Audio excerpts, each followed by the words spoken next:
சொன்னா சென்ற ஆண்டு $64 விற்கும் போது என்ன இதுக்கு நீ கொடுக்காம விட்ட?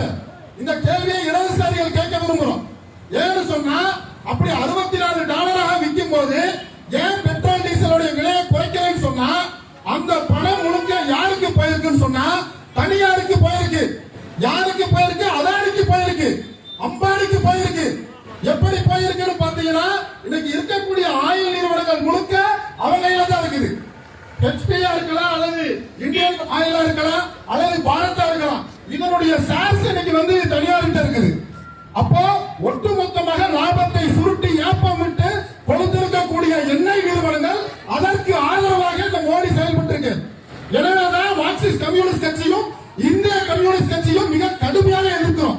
இன்னைக்கு எல்லாருக்கும் பாதிக்கப்பட்டிருக்கு. இன்னைக்கு கடைக்கு போறோம்னு சொன்னா அந்த கடையில இருக்கக்கூடிய அந்த தொழிலாளி மிக குமுறாரு. குமார் தோழரோட போகும்போது அவர் கேட்கிறாரு, அவர்கிட்ட குமுறல். ஏன்னா 2000 1800 விட்டு இருந்த அந்த வணிக சிலிண்டர் இன்னைக்கு 4500 5000 வரைக்கும் போயிருச்சுங்க அப்படின்னு வருத்தப்படுறாரு. இன்னைக்கு நீங்க 10 நாளைக்கு முன்னாடி 10 ரூபாய் டீசல் ஆட்டோம்.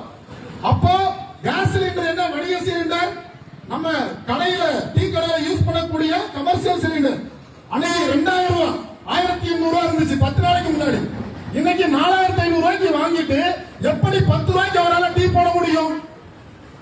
அது மட்டும் இல்ல, சரஸ்வதி அவர்கள் பேசும்போது குறிப்பிட்டாங்க இல்லையா, சின்ன சின்ன தள்ளுவண்டி கடைகள்லாம் இன்னைக்கு காணோம்.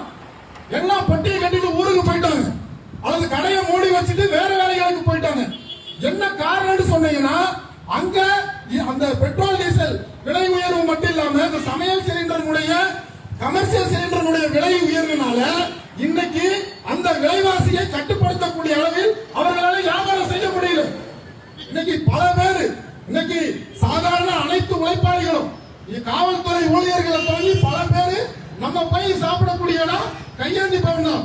கடற்கரை சாலை ஓரங்கள் இருக்கிற கடைகள் தான் சாப்பிடுறோம். இன்னைக்கு அந்த கடைகளுடைய நிலைமை என்ன? அங்க இருக்கக்கூடிய சாதாரண மக்களுடைய நிலைமை என்ன? எனவேதான் கம்யூனிஸ்டுகள் கேட்டிருக்கிறோம். கடைகளுக்கும் கடை திட்டம் என்று சொன்ன சாதாரண ஏழை எளிய மக்களுக்காக நிற்பதுதான் ஒரு தேசத்தினுடைய விடுதலை என்று சொன்ன மகாத்மா காந்தியின் விடுதலையில் வழியில் இன்னைக்கும் கம்யூனிஸ்டுகள் நின்றிருக்கிறோம். எனவேதான் இப்படி எளிய மனிதர்கள் குறித்து பேசுறோம். அது மட்டும் கிடையாது, இன்னைக்கு வீடுகள்ல என்ன ஆகும்? வீடுகளில் இருக்கக்கூடிய சாதாரண மக்கள் பெட்ரோல் டீசல் விலை உயர்ந்துச்சுன்னு சொன்னா இன்னைக்கு அவங்க வீட்டுல பயன்படுத்தக்கூடிய அனைத்து பொருட்களும் விலை உயரும். நீங்க சின்ன குண்டூசியில துவங்கி தீப்பெட்டியில துவங்கி சின்ன சின்ன பொருட்கள் எல்லாமே விலை உயரும்.